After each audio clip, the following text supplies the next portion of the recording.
What's up, Brown Girl Tribe? This is your girl Drea coming to you live and direct on Tuesday.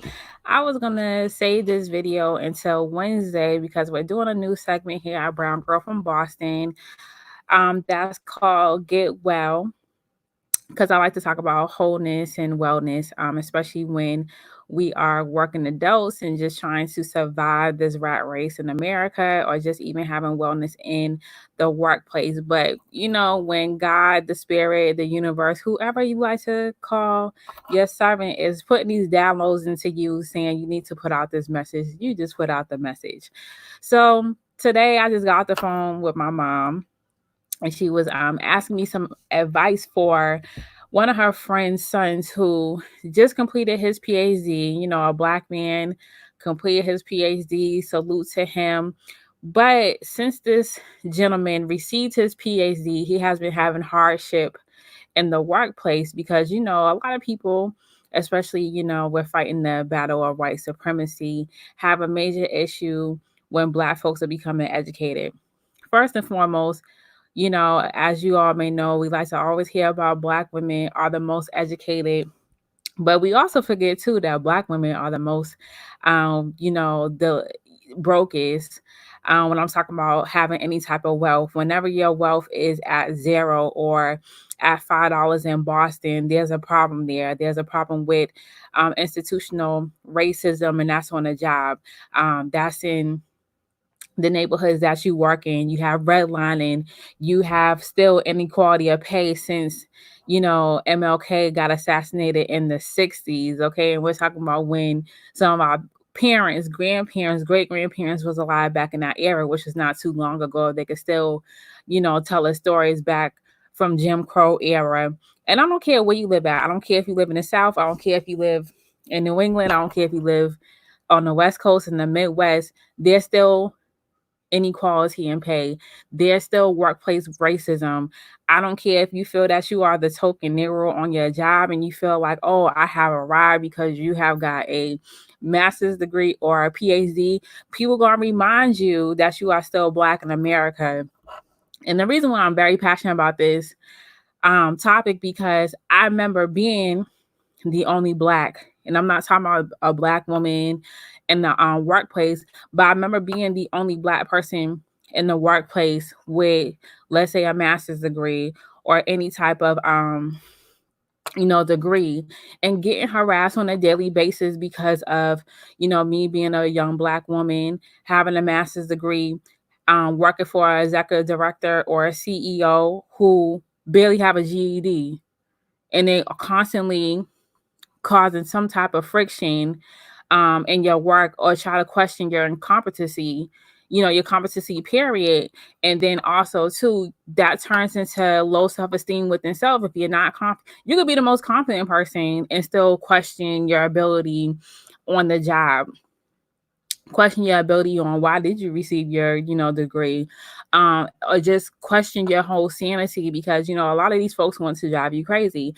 And sometimes it's folks who look like us, that look like me, who will try to exclude you from certain things in the workplace, that will try to bully you, that will try to abuse you, or like I going back to questioning who you are. A lot of people, let's keep it honest here, have nervous breakdowns because of jobs. You see a lot of people go and commit homicide on jobs because they had enough. And that's why I named it Enough is Enough.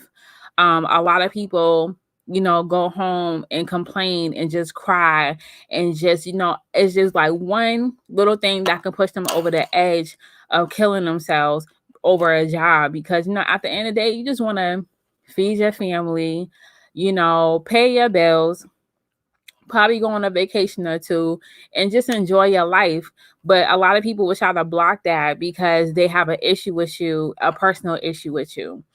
Another reason why I did this video, because like I said, I had dealt with this on a job, and I had questioned myself so many times on why me.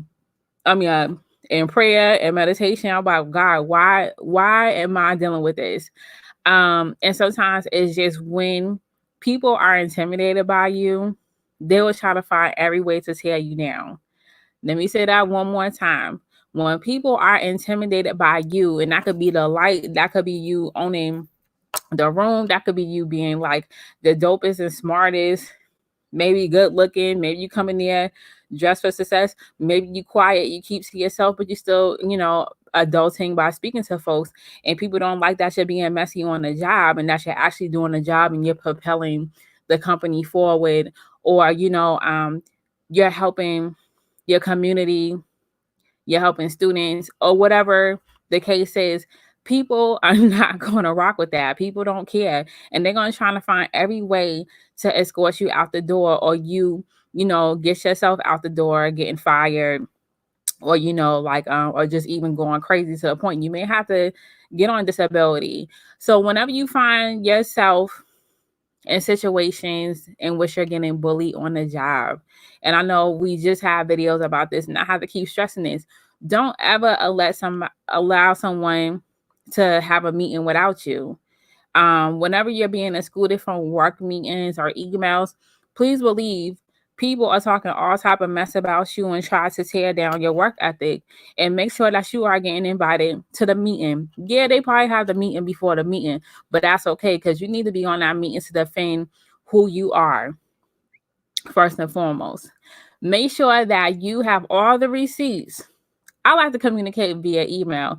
It's not like I'm incompetent or afraid to communicate with folks over the phone, but I'm an email person because emails create paper trails.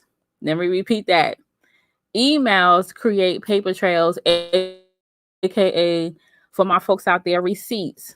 And when people be like, well, they didn't do X, Y, and Z, you could pull that receipt out to CYA to cover your behind, right?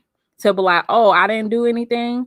Here's the receipts here to shut people up, because people will try to damage your character, your workplace ethic, and your name. Don't let them do that. Pull out the receipts when necessary, and also CC witnesses, and be unapologetic about it, right? Also, another tip for those who's like, you know what, enough is enough. Keep a paper trail on all the bad behavior, all the toxic behavior, all the abusive behavior, and go to personnel or HR.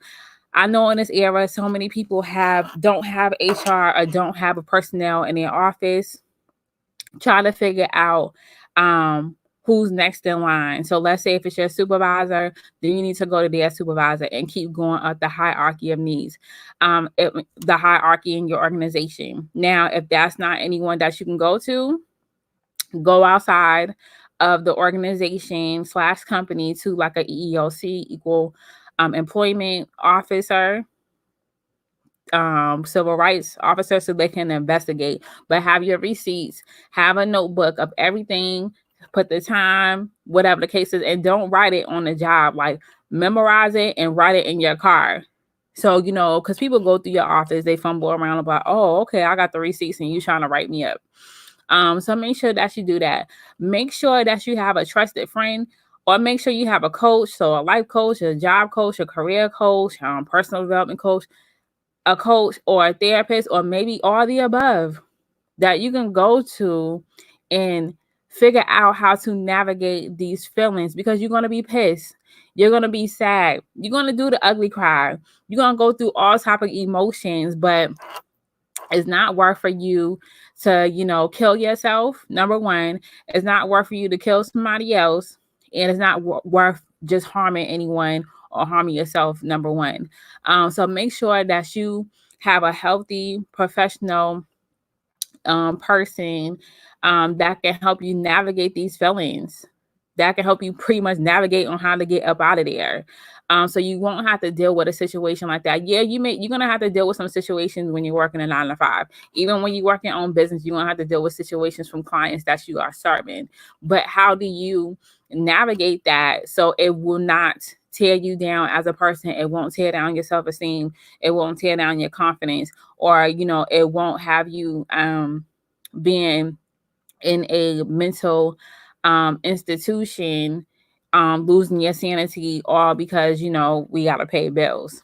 And don't let that rob you of your happiness. I think a lot of times these jobs rob us of our happiness, cause so much stress in our life, and we have nowhere to turn. Another story to tell you guys before I get off. Last week, my husband and I, we was at home chilling. I work from home, and he get this very disturbing phone call that his co-worker literally dropped dead from a massive heart attack on the job. They work a very stressful job, and he was just telling me how she like changed, her life was like pretty much getting a feel for her job, and people was really gravitating towards her because they work in the autism field. And the clients was really, admired by his co-worker, and she dropped dead on the job. And you guys know what happened. I was like, was there going to be any crisis counselors or anything? Nothing of that nature happened. So imagine you're in a training with her, you see her drop dead on a job. You're dealing with that trauma constantly, and it's been a week.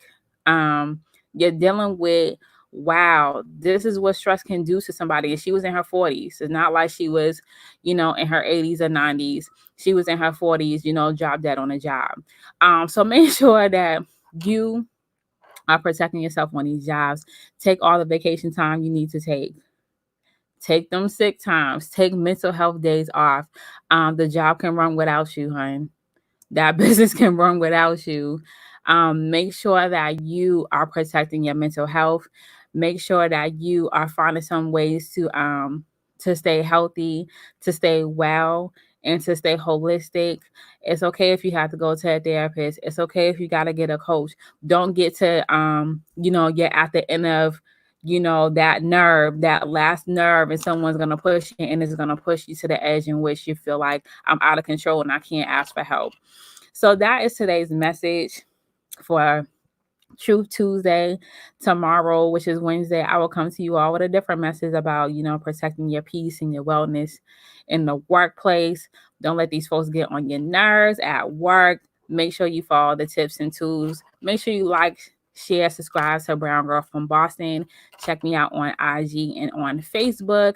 Check out the blog, www.browngirlfromboston. Make sure you check out the Careers Project so we can talk about how to protect yourself in the workplace through stress, because like I said, it's killing people at an all-time high, and it's not worth it. It's killing people quicker than the coronavirus, but we'll talk about that another time. So much love and light to the tribe. Peace.